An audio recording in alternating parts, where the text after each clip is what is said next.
खेल की शुरुआत सफ़ेद ई2 पॉन को ई4 घर में रख के करता है।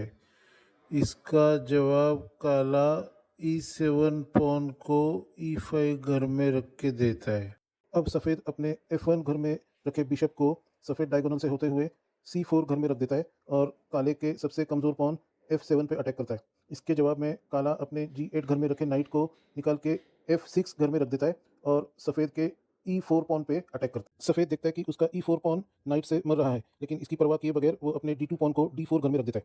इसके जवाब में काला D4 पॉन को अपने E5 पॉन से मार देता है। अब सफ़ेद अपनी D1 घर में रखी हुई क्वीन से D4 घर में रखे हुए काले पॉन को मार सकता है, लेकिन ऐसा न करते हुए वो अपने G1 घर में रखे हुए नाइट को F3 घर में विकसित करता है। इसके जवाब में काला अपने B8 घर में रखे हुए नाइट को C6 घर में रखता है और अपने D4 पॉन को सपोर्ट करता है। इसके जवाब में सफ़ेद अपने राजा को कैसलिंग में ले जाता है और किंग साइड कैसलिंग करता है और काला अपने F8 घर में रहने वाले ब्लैक डायगोनल के बिशप को C5 घर में रखता है और अपने D4 घर में होने वाले पॉन को डबल सपोर्ट करता है, नाइट और बिशप। अब सफ़ेद अपने E4 घर में होने वाले पॉन को एक कदम आगे E5 घर में रखता है F3 नाइट के सपोर्ट में और F6 घर में होने वाले काले नाइट पे अटैक करता है। इसके जवाब में F6 घर में होने वाला काला नाइट G4 घर में चला जाता है और E5 घर में अटैक करने वाले पॉन पे वापस अटैक करता है दूसरे नाइट C6 में होने वाले नाइट के साथ। अब सफ़ेद डायगोनल में रखा हुआ C4 घर का बिशप F7 घर में रखे हुए काले पॉन को मार गिराता है और राजा को चेक देता है, जबकि यहाँ पे कोई सपोर्ट नहीं है उसको।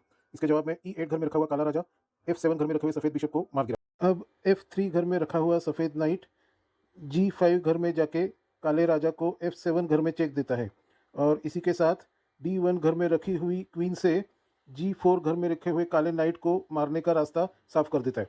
इसके जवाब में F7 घर में रखा हुआ राजा G8 घर में चला जाता है। अब सफ़ेद अपनी D1 घर में रखे हुई क्वीन से G4 घर में रखे हुए काले नाइट को मार देता है, क्योंकि इस नाइट को कोई सपोर्ट नहीं है और इसके जवाब में काला अपने C6 घर में रखे हुए काले नाइट से E5 घर में रखे हुए पॉन को मार गिराता है और सफ़ेद क्वीन पे G4 घर में अटैक करता है। G4 घर में रखी हुई क्वीन को काले नाइट के अटैक से बचाने के लिए क्वीन E4 घर में चली जाती है और वापस काले नाइट पे अटैक करती है और काला अपने इस नाइट को क्वीन के अटैक से बचाने के लिए D7 घर में रखा हुआ पॉन एक घर आगे D6 घर में रख देता है। अब E4 घर में रखी हुई क्वीन D5 घर में जाके राजा को चेक देती है और काला राजा जो कि G8 घर में है, वो इस चेक से बचने के लिए F8 घर में चला जाता है। हम देख सकते हैं कि काले राजा के सामने के F7 घर पे सफ़ेद क्वीन और नाइट जो कि G5 घर में है, दोनों का अटैक हो रहा है, लेकिन इस अटैक से बचाने के लिए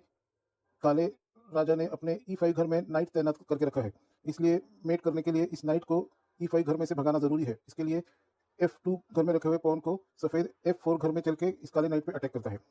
अभी काला राजा जानता है कि अगर नाइट को वहाँ से हिलाएगा तो मेट हो जाएगी, इसलिए उसको हिलाए बगैर वो D5 घर में रखी हुई क्वीन पे अपने पॉन से C7 घर में रखे हुए पॉन को C6 घर में चल के अटैक। काला समझता है कि वो C6 पॉन से क्वीन के ऊपर अटैक करके क्वीन मेटिंग के रास्ते से हट जाएगी, लेकिन सफ़ेद बोलता है कि अरे नहीं, मैं ऐसा क्यों करूँगा, मैं तुम्हारे ऊपर काउंटर अटैक करूँगा।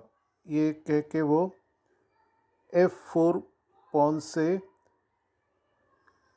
E5 घर में रखे हुए नाइट को मार गिराता है और पीछे रखे हुए F1 के हाथी यानी रुख से F8 घर में रखे हुए राजा को चेक देता है और इस चेक से बचने के लिए राजा F8 घर से E7 घर में चला जाता है। F7 घर से नाइट का सपोर्ट हट चुका है, इसलिए D5 घर में रखी हुई क्वीन F7 घर में नाइट के सपोर्ट में जाके काले राजा को चेक देती है और इसी के साथ काले राजा के ऊपर मेट हो जाती है। धन्यवाद देखने के लिए।